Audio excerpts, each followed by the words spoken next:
Hi, welcome again to Talking Insights, the podcast that explores the ideas, people, and trends shaping the market research and insights industry.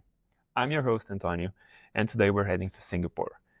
This regional powerhouse of innovation, diversity, and data-driven businesses is one of the stops of the Esomar Renewal Tour this June. And who better to talk about this than Baxter Tan, a language and research expert based in Singapore and currently the executive director at Global Lingo, a leader in translation and localization services. In this episode, we'll unveil a bit what's going to happen in the event, but also I wanted to understand what's the role of translation and localization services in market research. It's a very interesting conversation. I hope you'll learn something new.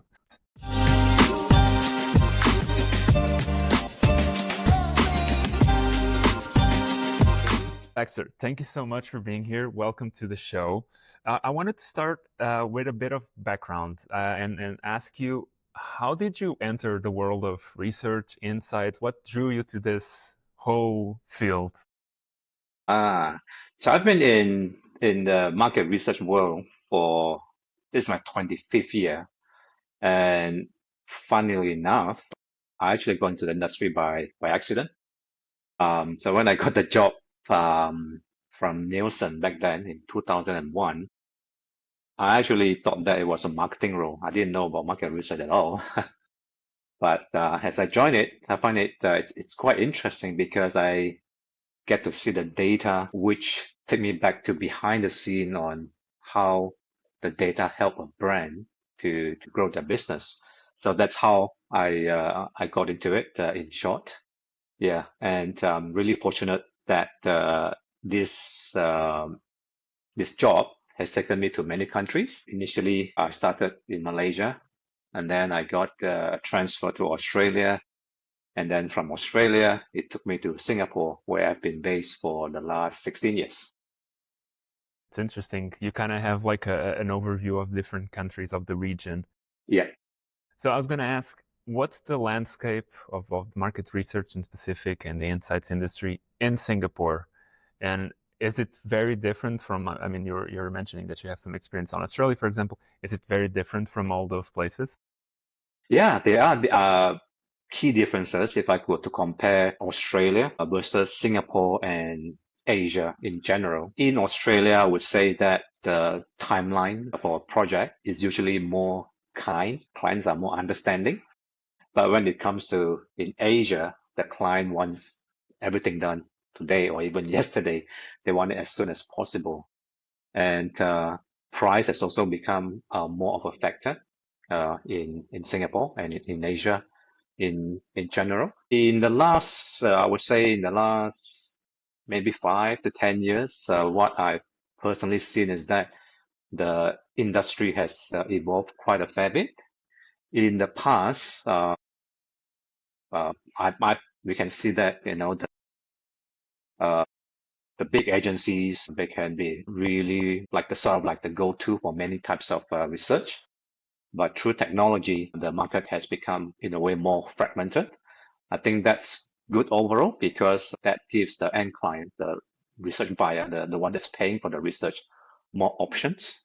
And I've seen that there are so many new agencies that have come in, and even though they may be small to mid-size, but they're doing a really great job in finding their niche and doing really well in the business as well. It's funny because I keep hearing this when everyone talks about Singapore in specific. Everyone kind of mentions that it's kind of like a gateway to Asia. It's like an Absolutely. entry point, and I can imagine that kind of comes with some multicultural varieties and even multilingual. Because if you're the gateway, there's got to be like so many different types of languages, so many types of dialects in the region. You're working with Global Lingo, kind of Yeah. translates to that, right? Like Yeah. how's the company doing, and specifically like what do you do and what's your role in the company? Yeah. I'm the executive director for APAC for Global Lingo. So I head up the Asia Pacific business. I just joined Global Lingo in February this year, but I've been in the language services area, specifically focusing on market research for the last 10 years. And how I got into this industry was because I used to be a researcher before. and I have personally engaged translation company before, and I saw that there's a pain point in there because when I was engaging them, I feel that they don't really understand much from a research perspective. So a lot of the interactions was more like transactional. If I reach out to them, they would just ask me, what's the languages and we need to translate. This is a questionnaire, and pretty much it ends there. It does not really go beyond that in understanding the scope of the projects, because I feel that that's very important, because if a vendor can understand the scope of the project, it can help the overall transition process in a sense to make the transition more actionable. And there's also a lot of other services that a translation company like Global Lingo can support. It's not just translation of the questionnaire alone, because after the agency that collected the data, they will want to analyze it. And if it's a multi-country project, now you have the verbatim in many languages. Those need to be analyzed as well. Even like before filling a survey, the programmer may not understand all the languages of the survey that he or she programmed. So they will still need a form of some kind of like final checks to check the link in the respective languages before they launch it. So those are just a few examples where how a company like Global Lingo can help. Yeah, and it can be really exciting because I've worked on a project that has like 35 languages before, and I can also imagine from our client's perspective, it must be very challenging to manage such a big project, because we are just looking after a small section which involves translation. But for them is scripting of survey, fielding it, finding the respondents, completing the survey, analyze it. So from our perspective, it's really important that we give the client as much of a seamless process as possible, because that so that they can free up their time to focus on other part of the insights project. Yeah, and I can imagine that it's such a relevant tool nowadays, like with the evolution of the internet and the way that we do the business and conversations nowadays, like we can connect with everyone around the world. So I can imagine Absolutely. that these types of services and tools are more and more kind of in vogue and more relevant than ever, right? What are some of the latest innovations when it comes to the translation services, when it comes to all these new tools? What are some of the, I mean, I can imagine that in some it's been used with AI, but what are Absolutely. some of the other innovations? Yeah. So in um, in the past, translation has not translation, I mean, language services industry has not really changed that much until about maybe three years ago, when the ChatGPT came out, and that's when we see that it's getting more exciting. But personally, I like it because as a company in this space, we need to invest to leverage on AI as well. So from client side, we're seeing more and more clients that also want to try the AI translation themselves. So what they do is they will use AI to do the initial translation, because as with any like technology, it's the S-curve adoption, where I believe in terms of like translation for translation space is right now probably at the steep part of the S-curve. As we as we all know, it's the final bit that is really difficult to achieve. It's easy to get maybe from like a 50% to 85, 90%. But the last 10% it involves a lot of data, a lot of training, a lot of investment and time to improve. That's for a client like that, that's a part where we can come in. Uh, we can work the client to correct that final 5 to 10% to make it the transaction as good as human. So some clients prefer to work like that. From our end, if a client wants to use AI, we can also do it for them as well. So what we can do is, because there are so many different machine translation engines out there, what we have invested in, we tested over 30 engines. We gather a lot of data. We put a lot of resources into it to test which engine is good for what language pair, because there's no one size fits all. Even for the best engine out there, which is DeepL, for example, is the most common one, most used by a lot of people. But even DeepL can only cover like 30 languages. And as a company, Yeah, we have translated over 150 languages. So even the best out there cannot do everything. So human will still come in at the different part of the process. Where we can help is, let's say client come to us, this project has 10 languages. And we know that with these 10 languages, we know for this language pair, we divert to this engine, that language pair, the other engine is better. So we can do all that. And the outcome is the best translation quality based on leveraging on the different engines. So that's one example of how AI is used currently, probably the most common that we encounter right now. But there are many things more that we can do, even for like the quality assurance step in our process. So usually after the human linguist has done the translation and the proofreading, there's one final checks done by our project manager before we deliver the translation to a client. Now, as you can imagine, the project manager is human. He or she may speak or understand maybe 3, 4, 5 languages.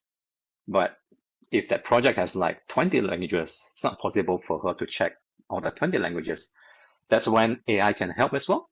Because with AI in the QC step, even the AI is only as good as 90%. That AI can still pick up the obvious errors, if there's any, in the translation across like many languages.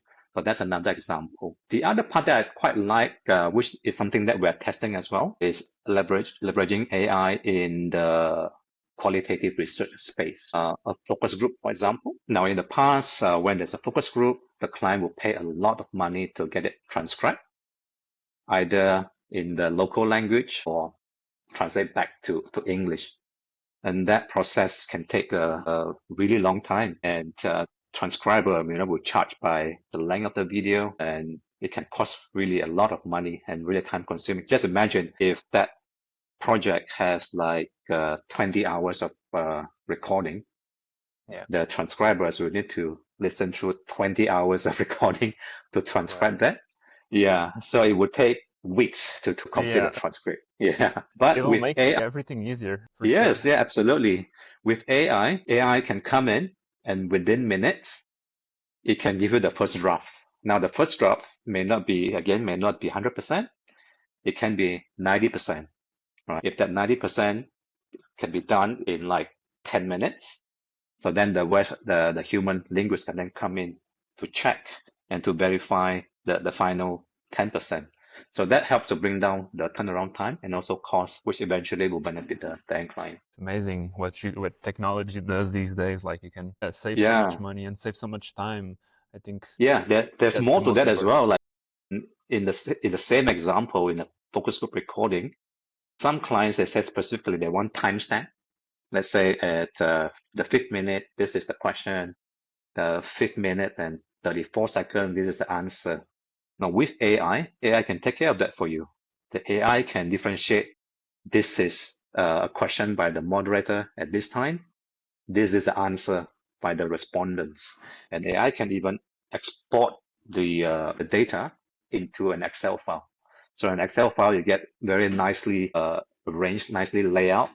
Question, answer, question, answer, question, answer. Well, I don't know what to say. I mean, it's amazing, honestly, and seeing these tools when you're seeing these tools work, it's so amazing, like how fast they do Absolutely. things and how much time you save and how much the human effort you do save Yeah. when working with these tools. Yeah.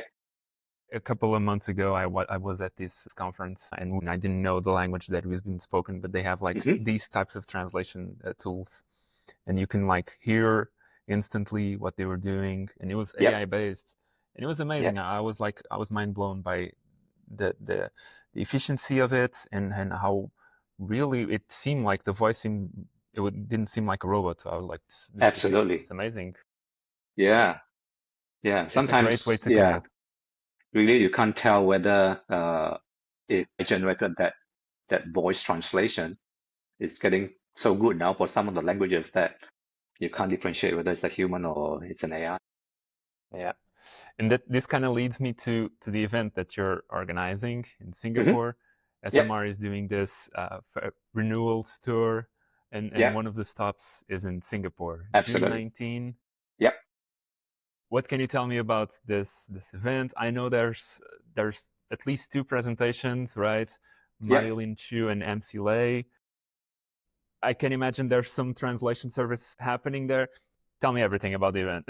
Yeah. So this will be the third Esomar Connect in Singapore. Last year we had a full house, 100 people turn up. We had 4 speakers last year, and this year we will have 4 speakers as well. Yeah, we have Marilyn, who is from MasterCard. Very exciting space on what MasterCard is doing. A lot of cool stuff in there. Really looking forward to that presentation. And we have MC Lai, who heads up the insights for Heineken.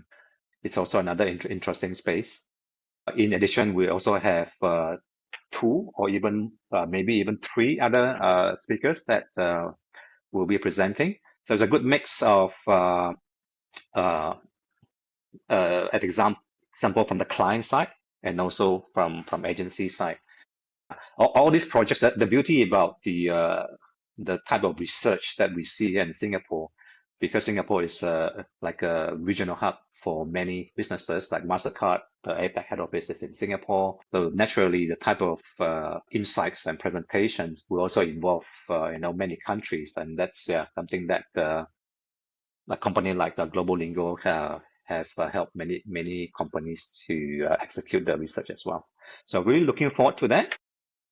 What I also would like to say is that after the Esomar Connect event in Singapore, we also have like a networking session. We have the networking drinks after the event. So we have arranged that as well, which is free for Esomar members. And we have also extended the invites to members of the Market Research Society Singapore. And I foresee this will be another full house event.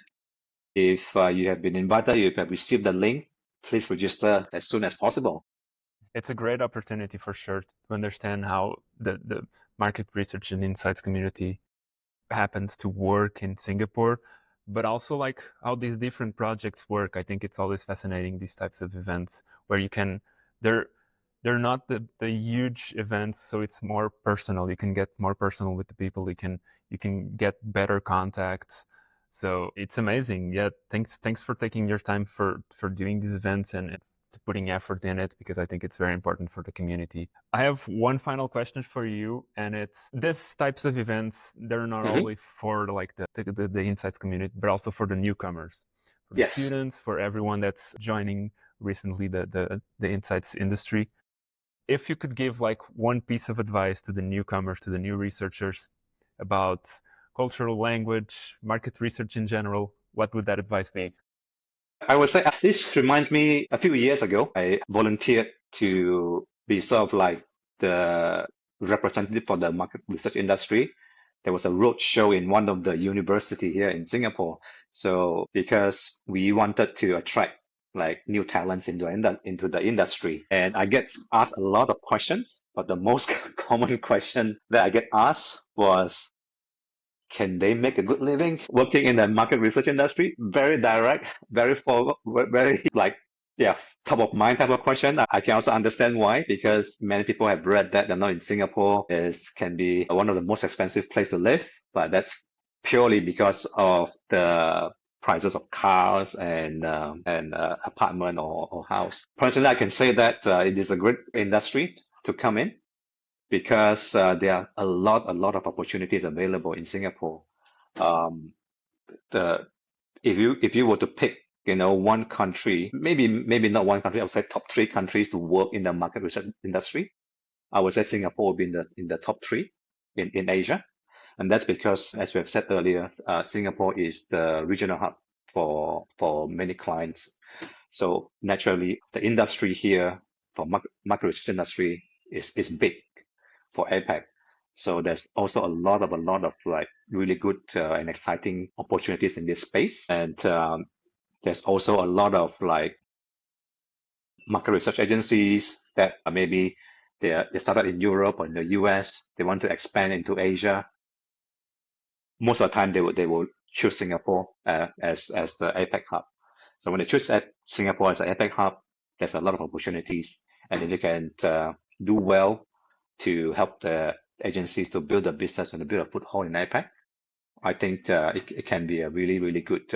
Great opportunities in the country, and I can imagine that the Esomar Renewals Tour, especially the stop in Singapore, is going to provide all of those connections and all of those networking opportunities for people that want to expand their work.